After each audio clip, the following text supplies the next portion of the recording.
이름만으로도 전 세계 공룡 팬들을 설레게 하는 영화가 있습니다. 바로 30년 넘게 그 명맥을 이어오고 있는 쥬라기 시리즈인데요. 최근 시리즈의 7번째 실사 영화에 대한 새 정보가 풀리며 또 한 번 큰 기대를 받고 있습니다. 지난 1월 배급사인 유니버설 픽처스가 쥬라기 월드 시리즈의 새 영화가 제작 중이며 시나리오가 이미 완성되었다 말해 팬들을 놀라게 한 바 있었죠. 이번에는 새 영화가 미국 현지 기준 2025년 7월 2일 개봉을 목표로 하고 있다 발표해 팬들을 또 한 번 열광시켰습니다. 새 영화의 제목은 쥬라기 월드 리버스로 전작인 도미니언 이후의 이야기를 다룰 예정이라 합니다. 이번 영상에서는 쥬라기 월드 리버스의 모든 공개된 정보를 살펴보는 시간을 갖겠습니다. 우선 볼 것은 영화의 흥행에 큰 영향을 주는 요소, 바로 배우입니다. 아쉽게도 이번 리버스에는 기존 시리즈의 배우들이 출연하지는 않지만 어벤져스로 유명한 할리우드 스타 스칼렛 요한슨이 주인공으로 등장합니다. 그녀가 맡은 배역은 조라 베넷으로 뒤에서 볼세종의 고생물로부터 유전자를 채취하는 역할을 한다네요.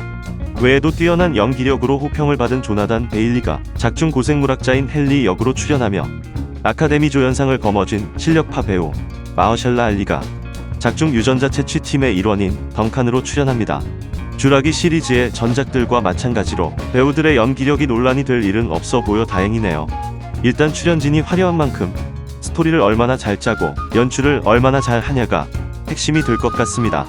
전작인 도미니언처럼 명배우를 데려다 놓고 망작을 찍는 대참사가 또 발생해선 안 되겠죠. 너무 다행인 것은 쥬라기 공원과 잃어버린 세계의 각본을 맡았던 데이비드 캡이 리버스의 각본을 맡았다는 것입니다. 일단 스토리 걱정은 덜은 것 같네요. 또 한 가지 좋은 점은 고생물학자 스티븐 브루사테가 자문을 맡았고 이번 영화에 대해 고생물 팬들도 같이 즐길 수 있는 영화라 콕 집어 말했다는 점입니다. 이렇게까지 말한 만큼 이번 리버스는 보증적인 측면에서 상당한 신경을 쓸 것으로 보입니다. 게다가 거장 스티븐 스필버그가 영화에 적극적으로 개입할 예정이라 하니 도미니언이나 폴른 킹덤처럼 실망스러운 영화가 되진 않을 것 같네요. 재료는 완벽하니 이제 요리만 제대로 하면 되겠죠. 과연 쥬라기 월드 리버스의 스토리는 어떻게 흘러갈까요? 일단 관계자들이 밝힌 바에 따르면 리버스는 도미니언으로부터 5년 뒤의 시점을 다룬다 합니다. 아예 시리즈를 리부트 한다는 말도 돌았는데 도미니언에서 이어진다는 점이 흥미롭군요. 영화의 설정 자체는 이렇습니다. 자연에 풀려난 많은 공룡들이 안타깝게도 현대의 환경에 적응하지 못해 사라졌고 그들 중 극소수만 그나마 중생대와 기후가 비슷한 적도에 모여있다. 그리고 그 고생물 중 세종에게서 유전 물질을 추출하는 것이 영화의 줄거리라 하네요.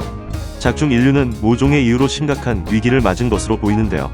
앞서 언급한 세종에게서 추출한 유전자가 인류를 구할 수 있는 약을 제조하는 데 사용된다 합니다.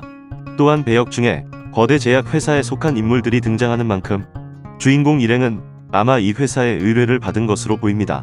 느낌상 도미니언에서 큰 비중을 차지했던 메뚜기와 식량 문제가 인류에게 화가 되지 않았나 싶군요. 메뚜기에만 중점을 둔 전작과 달리 이번에는 상당히 흥미로운 설정이라 마음에 듭니다. 자, 그렇다면 이제 무엇이 남았을까요? 가장 중요한 것이 남았죠. 바로 공룡입니다. 공룡 영화인 만큼 등장하는 고생물들이 핵심일 텐데요.